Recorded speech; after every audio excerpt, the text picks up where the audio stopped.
जो हकायक हैं वो बताने की जरूरत है कि आप ये देखें कि भारत कितनी बड़ी फौज लेके बैठा हुआ है। तुर्की की ओर से क्या कहा गया? तुर्की सरकार का पाकिस्तान की मदद से इनकार। देखिए, भारत का सिफारती जो महाज है वो इसमें कोई शक नहीं है कि वो बहुत मजबूत रहा है। और बाद में तुर्की को खुद सफाई देकर बताना पड़ा कि पाकिस्तान झूठ बोल रहा है। तुर्की किसी भी स्तर पर पाकिस्तान को सैन्य मदद नहीं दे रहा है। भारत के खिलाफ जंग में तुर्की की तरफ से अब तक पाकिस्तान को कोई सैन्य सहायता मुहैया नहीं कराई गई है। तो आज अगर वो मुसलमान होकर भी अगर आपसे खुश नहीं है तो क्यों नहीं है? एक इमरजेंसी मैसेज जारी किया पाकिस्तान के इंफॉर्मेशन मिनिस्टर ने, और उस मैसेज के अंदर यह कहा कि मुमकिन तौर पे पाकिस्तान के ऊपर हमला होने वाला है। भारत ने जो कड़ा रुख अख्तियार किया पाकिस्तान के खिलाफ, उससे अब अमेरिका में भी हलचल तेज हो गई है और अमेरिका को भी टेंशन होने लगी है। और यही वजह है कि अमेरिका के विदेश मंत्री मार्को रूबियो ने कहा है कि वो 24 घंटे के अंदर भारत के विदेश मंत्री से बात करेंगे। सो what went wrong with Taliban? अब तो तालिबान भी पाकिस्तान को अक्यूज कर रहे हैं। वो भी कह रहे हैं कि हमारे यहाँ पे पाकिस्तान से दहशतगर्दी हो रही है। गेम यही है कि लेटर ये बताता है कि वुंडेड जो बॉर्डर पे फायरिंग हो रही है, वुंडेड जो लोग हैं उनको ले जाने के लिए भी कोई व्यवस्था नहीं है। पाकिस्तानी आर्मी का मोरल इतना डाउन कि पोस्ट छोड़ के वापस आ रहे। तो कश्मीर के लोग ही प्रोटेस्ट करने के लिए निकले हैं इस दहशतगर्दी के खिलाफ। वो गए, जाके उन्होंने ऑफिशियली अपने प्राइम मिनिस्टर से इजाजत मांगी और वजीर दिफा की मौजूदगी में इजाजत मांगी, और नरेंद्र मोदी ने तीनों सरबराहान को इस बात की इजाजत दी अगले 24 घंटे में पाकिस्तान पे भारत अटैक कर देगा। जय हिंद दोस्तों, a very warm welcome to Hindustan special channel. Pahalgam आतंकवादी हमले के बाद से भारत और पाकिस्तान के बीच कूटनीतिक शक्ति प्रदर्शन चल रहा है।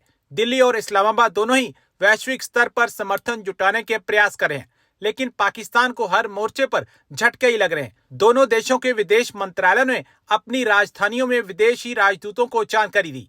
पहले ये खबरें आ रही थी कि तुर्की ने पाकिस्तान में अपने 6 विमान भेजे हैं, लेकिन इस पर तुर्की ने अपना रुख साफ कर दिया है। तुर्की ने कहा है कि हमने कोई भी हथियार पाकिस्तान नहीं भेजा और हम कश्मीर में हुए आतंकवादी हमले की निंदा करते हैं। एक तरह से तुर्की ने भी पाकिस्तान से अपना पल्ला झाड़ लिया है। पाकिस्तान का जिगरी दोस्त भी तुर्की पीछे हट रहा है और वह भारत के साथ पंगा नहीं लेना चाहता।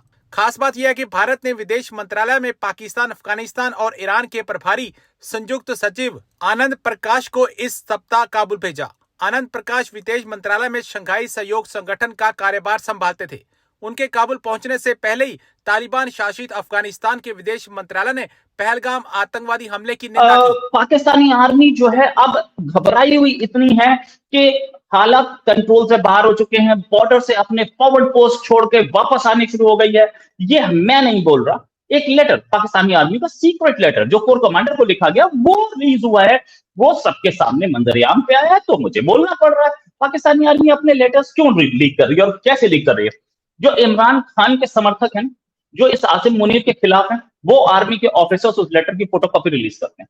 मैं बताने की कोई मूड में नहीं हूं कि कौन वो ऑफिसर है और कौन क्या है, लेकिन गेम यही है कि लेटर ये बताता है कि वुंडेड जो बॉर्डर पे फायरिंग हो रही है, वुंडेड जो लोग हैं उनको ले जाने के लिए भी कोई व्यवस्था नहीं है। पाकिस्तानी आर्मी का मोरल इतना डाउन कि पोस्ट छोड़ के वापस आ रहे हैं और बोल रहे हैं एम्यूनिशन क्रिटिकली लो। मैं सिर्फ नहीं दिखाऊंगा, आपके सामने ये लेटर है, ऊपर लिखा है lieutenant general Norman Zakaria, corps commander 1। इसमें लिखा है heavy and sustained artillery shelling commenced on 27th of April. At this time, multiple enemy infantry movements observed at northeast and southeast flanks. Estimated strength 12 companies. Enemies mortar teams actively engaged in precision targets. नीचे जो लिखा है troop status, forward post Charlie हमने vacate करके पीछे आ गए 26 तारीख को। साथ में ये लिखा है ट्रूप जो है रीग्रुप कर रही हैं, मोरल खराब है, सस्टेनेबल है, इस समय हालत खराब है, लेकिन ये भी कि combat power significantly degraded due to attrition. Then current defensive line thinly held, lacks depth and reserves. Logistical status, ammunition less than 25% of the basic load.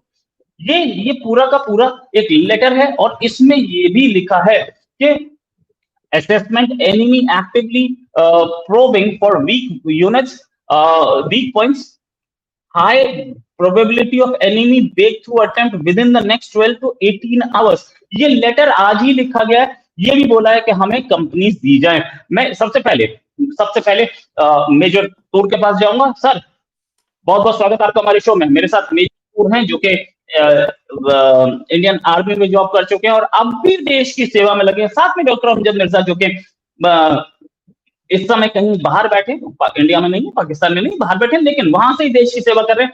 सबसे पहले मेजर तूर सर, ये लेटर क्या बताता है? पाकिस्तानी आर्मी की क्या पोजीशन? पाकिस्तान आर्मी की ये पोजीशन है कि अभी कहते हैं ना कि जब चोट शुरू में लगती है तो जोर का झटका अभी जजब हो रहा है। तो अभी जैसे इन्होंने रीइंफोर्समेंटें मांगी हैं कि भाई दे दो, और आगे का मतलब पोस्ट वेकेट कर रहे हैं 2-3 जगहों पे।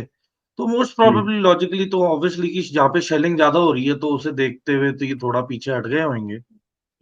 तो ये है। और ऊपर से मैं हैरान हूं कि 10 मतलब आप समझ लो कि अगर डिव मांग रही है कोर से कि 10 राइफल कंपनी, तो मतलब है दे आर इन थिक, मतलब है there is a serious concern, problem है। Serious concern, yes sir. Doctor Amjad Mirza अपनी पोस्ट छोड़ गए, आर्मी पीछे होने लगी है। आर्मी ये 71 वाली आर्मी दोबारा देख रही है क्या? देखिए, 2 साल पहले से हम बता रहे हैं कि बलूचिस्तान में कई जगहों पर जो फौज की चौकियां थी, जो फौज की चेक पोस्ट या पोस्ट थी माउंटेन्स के ऊपर या वैलीज में, वो बलूचिस्तान में खाली छोड़ के वो भाग गए थे।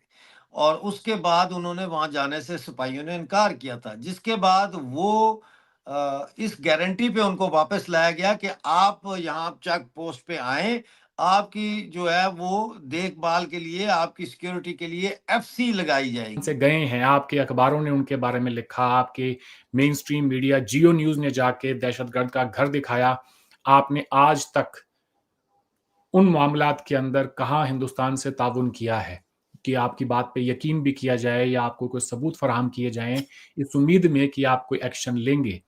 तो आई वुड से कि इट्स अबाउट टाइम कि थोड़ा सा अपना घर ऑर्डर में रखें। फिर ये गुल साहब ने बात की कि जी तालिबान को हमने सपोर्ट किया इस उम्मीद में कि हमारे वो काम आएंगे in terms of manpower Jammu Kashmir में। So what went wrong with Taliban? अब तो तालिबान भी पाकिस्तान को अक्यूज कर रहे हैं। वो भी कह रहे हैं कि हमारे यहाँ पे पाकिस्तान से दहशतगर्दी हो रही है। वो तालिबान जिनको 20 साल आपने अपने घर में बिठा के रखा, कैपिटल सिटी में रखा, आज उनकी हुकूमत है और वहाँ पे वो मुल्क जहाँ पे जैसे ही 2021 में 15 अगस्त को तालिबान आए तो DG/ISI उस वक्त के फैज़ हमीद वहाँ गए, चाय पी रहे थे और दुनिया को ये बावर करा रहे थे कि जी all is going to be well, everything is under control. So what went there? Everything doesn't seem to be under control.